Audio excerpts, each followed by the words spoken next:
సుమన్ టీవీలో మీ personal and business promotions కోసం కింది నెంబర్కి కాంటాక్ట్ చేయండి.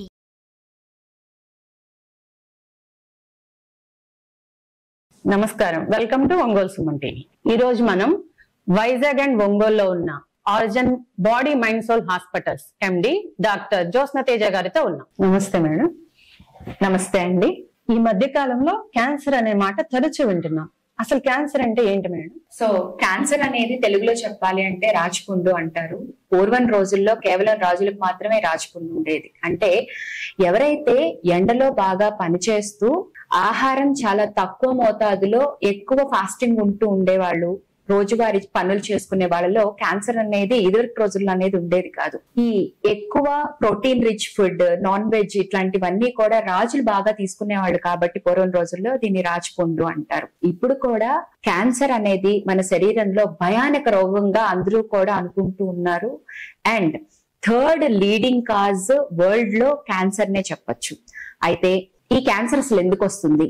మన శరీరంలో సిగ్నలింగ్ సిస్టమ్ ఉంటుంది. ప్రతి కణానికి కూడా అది ఎన్ని తయారవ్వాలి, ఎన్ని రోజులకి ఆ కణం చనిపోవాలి అనేది ఒక సిగ్నలింగ్ సిస్టమ్. ఇలాంటి సిస్టమ్ లో డిస్టర్బెన్స్ వచ్చినప్పుడు మైట్ బి ఎంజైమ్స్ సరిగ్గా లేకపోవడం వల్ల, హార్మోన్స్ డిస్టర్బెన్స్, స్ట్రెస్ ఎక్కువగా ఉండడము, ఇలా రకరకాల కారణాలు, మనం తీసుకునే ఆహారం సరిగ్గా లేకపోవడము, మన ఆహారంలో ఈ ఫెర్టిలైజర్స్ ఇవన్నీ ఎక్కువగా ఉండడం వల్ల, హెవీ మెటల్స్ ఎక్కువగా ఉండడం వల్ల, వీటన్నిటి వల్ల కూడా సిగ్నలింగ్ అనేది ఒక కణానికి మన బాడీ నుంచి, మన మెదడు నుంచి సిగ్నలింగ్ అనేది కరెక్ట్ గా వెళ్ళట్లేదు.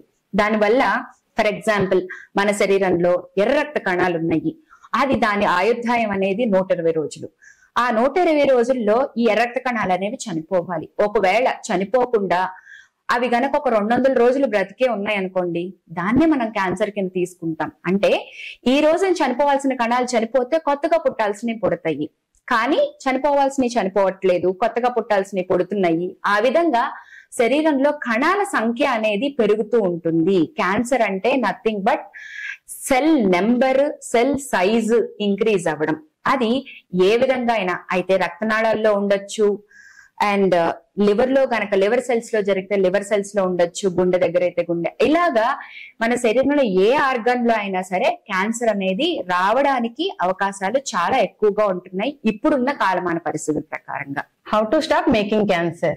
ఆరిజిన్ తరపు నుంచి మీరు అవేర్నెస్ ఇస్తున్నారు కదా, అసలు క్యాన్సర్ ని మనం తయారు చేయడం ఏంటి మేడం?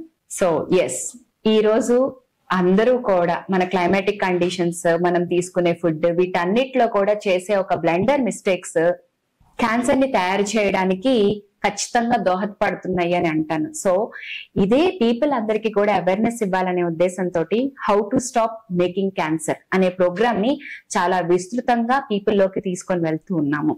అంటే ఫర్ ఎగ్జాంపుల్, మనము ఇంతకు ముందు రోజుల్లో ప్రీవియస్ డేస్ లో ఎప్పుడూ కూడా అల్యూమినియం పాత్రలు వాడింది లేదు.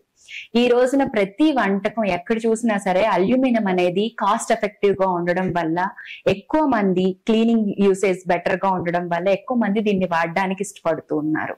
సో బ్రిటిషర్స్ మన దేశాన్ని పాలించే ముందు మనం అన్ని కూడా రాగి, ఇత్తడి ఈ పాత్రల్లో మాత్రమే వాడేవాళ్ళమి. ఎక్కువ మన బాడీలోకి హెవీ మెటల్స్ అన్ని వెళ్తూ క్యాన్సర్ కాజింగ్ కి main reason aluminium. So aluminium పాత్రల్ని వాడడం తగ్గించాలి. అలాగే పూర్వం రోజుల్లో మన ఇండియన్ ట్రెడిషనల్ సిస్టమ్ ప్రకారంగా ఫాస్టింగ్ అనేది ఉండేవాళ్ళని. అంటే ఏ విధంగానూ మంచినీళ్లు కానీ ఆహారం కానీ తీసుకోకుండా ఎన్నో గంటల పాటు మనం ఆహారం ఏం తీసుకోకుండా ఉపవాసం ఉండేవాళ్ళని. కానీ ఈ రోజున ఉపవాసం ఎలా మారింది? ఉపవాసం అంటే టిఫిన్ తినడానికి ఒక అవకాశంగా చూస్తున్నారు తప్పితే ఎవరు కూడా ఫాస్టింగ్ అనేది పూర్తిగా ఫాలో అవ్వట్లేదు. ఎవరైనా మేము చెప్పడానికి ప్రయత్నం చేస్తున్నా, అమ్మో అన్నం తినకుండా ఎంతసేపు ఉండాలా, ఫుడ్ తీసుకోకుండా ఎంతసేపు ఉండాలా, నాకు కళ్ళు తిరిగిపోతున్నాయి అని అంటారు. బట్ మన ఇండియన్ సిస్టమ్ చాలా గొప్పది. దీన్ని మన వాళ్ళు పూర్వీకులు ముందుగానే చెప్పారు. రీసెంట్ ఇయర్స్ లో 2018లో ఒక నోబెల్ ప్రైజ్ విన్నింగ్ ఏంటి అని అంటే ఆటోఫేజీ. ఈ ఆటోఫేజీ ఏంటి? మన శరీరంలో ఆహారం గనక మనం తీసుకోకపోయినట్లయితే శరీరంలో ఉన్న కణాలన్నీ కూడా చనిపోవడం స్టార్ట్ చేస్తాయి. వాటికి ఫ్రీ గ్లూకోజ్ అనేది అందకపోవడం వల్ల ఒక 18 గంటల పాటు మనము బాడీకి ఫుడ్ గనక అందించకపోతే మన బాడీలో ఉన్న క్యాన్సర్ సెల్స్ ఏవైతే ఉంటాయి, న్యాచురల్ సెల్స్ అన్ని అలాగే ఉంటాయి, బట్ క్యాన్సర్ సెల్స్ మాత్రం చనిపోవడం స్టార్ట్ చేస్తాయి. సో మనము ఈ నార్మల్ గా దొరికే ఈ ఫాస్ట్ ఫుడ్స్ ఇవన్నీ కూడా పెరగడం, ఎక్కువగా తీసుకోవడం, ఇవన్నీ కూడా క్యాన్సర్ రావడానికి మెయిన్ కారణంగా ఈ రోజు మనం చెప్పొచ్చు. ఇప్పుడు చెప్పండి, క్యాన్సర్ ని మనం తయారు చేయట్లేదు అంటారా? ఖచ్చితంగా మనమే తయారు చేస్తున్నాము. సరైన టైంలో నిద్రపోవడము, రోజు కొంచెం సేపు స్ట్రెస్ తగ్గించుకోవడానికి చేసే చిన్న చిన్న మెడిటేషన్ యాక్టివిటీస్, మన ఆహారం, వండిన ఆహారాన్ని చాలా తరచుగా వేడి చేస్తూ ఉన్నారు. ఇది కూడా మెయిన్ ఇంకొక పెద్ద ప్రాబ్లమ్. అండ్ మన ట్రెడిషనల్ సిస్టమ్స్ లో ఉన్న ఆహారం ఏంటి చెప్పండి? మనకి ఏదైనా పండుగలు అని అంటే పులిహార ఇలాంటివి తయారు చేస్తారు. బట్ ఇప్పుడు ఏమవుతుంది, మొత్తం అంతా బిర్యానీలోకి మారింది. ఎప్పుడైతే మన అన్నాన్ని నూనెలో వేపించి, నూనెలో ఉడికించి తయారు చేస్తున్నామో అప్పుడే క్యాన్సర్ రావడానికి మెయిన్ ఫ్రీ రాడికల్స్ అన్ని కూడా వాటిలో రిలీజ్ అయిపోయి మన ఆరోగ్యం అనేది పాడవడం మొదలవుతుంది. అదే మన పులిహార తయారు చేసే విధానం చూడండి, అన్నం వండిన తర్వాత అన్ని చల్లగా చేసిన తర్వాత అప్పుడు వాటిలో కలుపుతున్నారు. నూనె ఇక్కడ కూడా ఉంటుంది, కాకపోతే ఏ టైంలో ఎక్కడ ఎలా వాడుతున్నాము అనేది ఇక్కడ మెయిన్ కాన్సెప్ట్.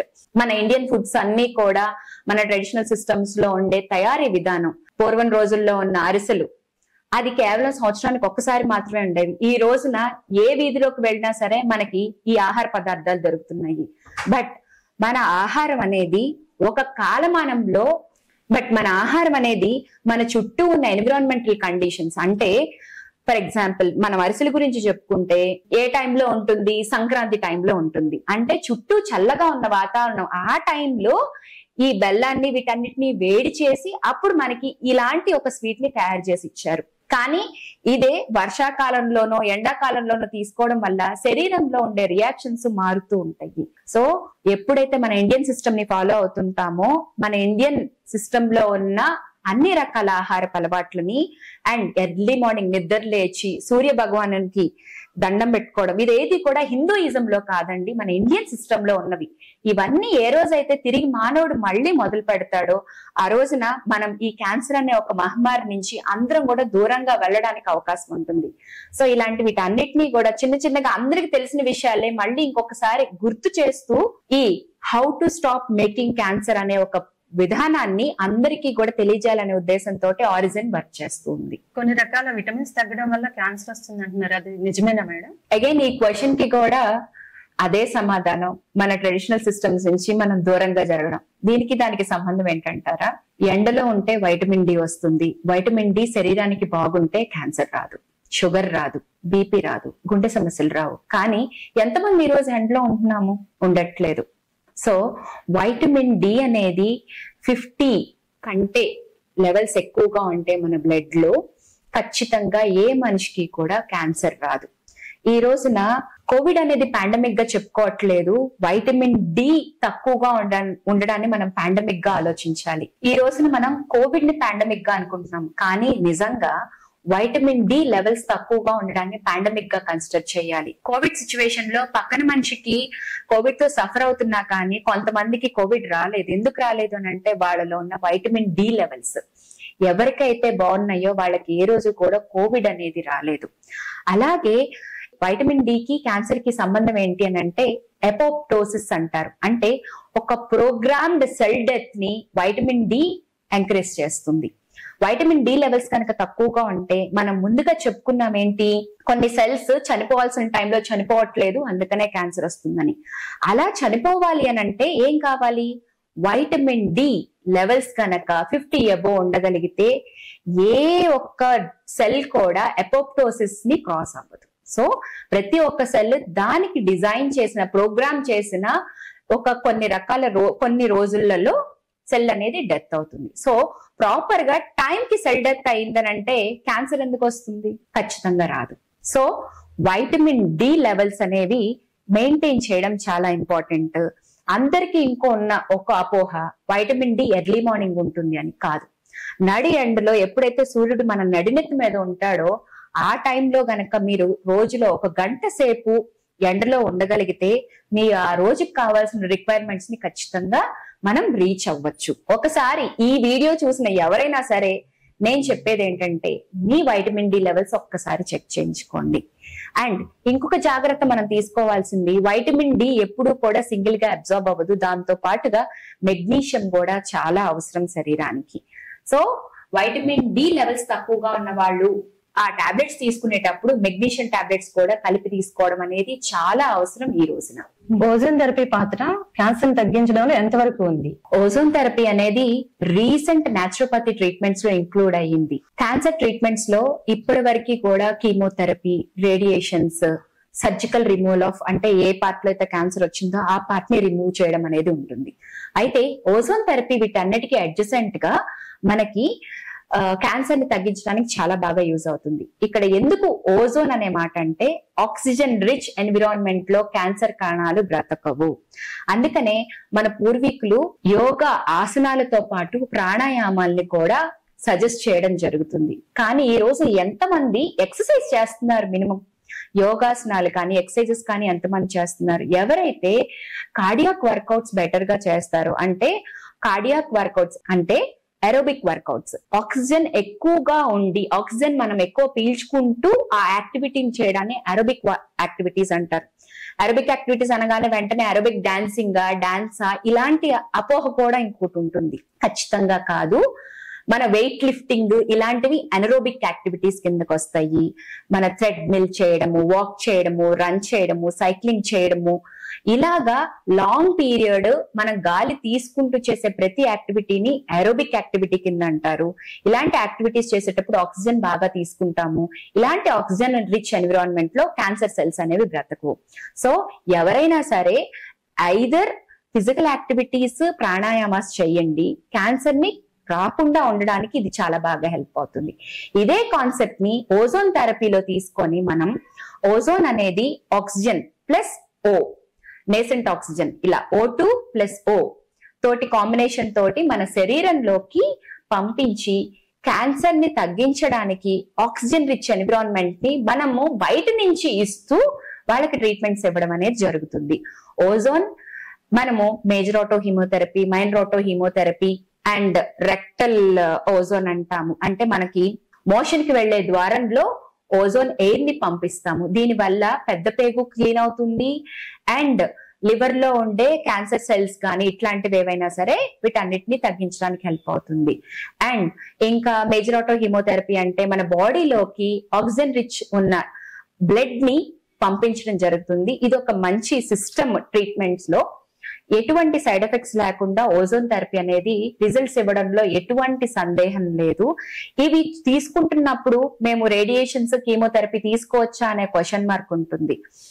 అది పేషెంట్ యొక్క పూర్తి నిర్ణయానికి వదిలేస్తున్నాము. క్యాన్సర్ ట్రీట్మెంట్స్ లో రేడియేషన్స్, కీమోస్ తీసుకుంటూ వీటి వల్ల వీటి ఎఫెక్టివ్నెస్ ని పెంచాలి అన్నా కానీ, కీమోథెరపీ మన బాడీలోకి బాగా అబ్జార్బ్ అవ్వాలి అని అంటే, ఆ కెమికల్స్ బాడీలోకి అబ్జార్బ్ అవ్వాలి అన్నా కానీ క్యాన్సర్ తగ్గించడానికి ఆక్సిజన్ గనక ఉంటే అబ్జార్ప్షన్ రేట్ 30 to 40% పెరుగుతుంది. అందువల్ల adjacent to chemotherapy ozone therapy అనేది మస్ట్ అండ్ షుడ్ గా చెప్పడం అనేది నేను ఈ మధ్య డాక్టర్స్ లో కూడా చూస్తూ ఉన్నాను. So ozone therapy is the best ever treatment for the cancer conditions, what ever the cancer is.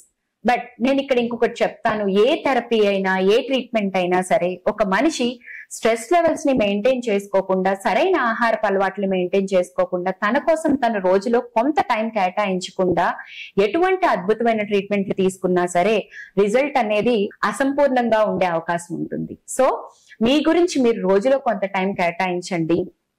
సూర్యుడి గమనాన్ని మీరు అలవాటు చేసుకోండి.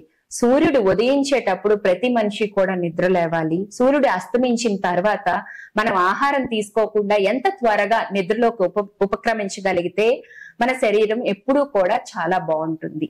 Natural lifestyle is a best lifestyle forever. ఆహారమే వైద్యంగా ఎప్పుడూ కూడా ఉండాలి అని కోరుకుంటూ నేను మీ doctor Jyotsna, origin body mind soul.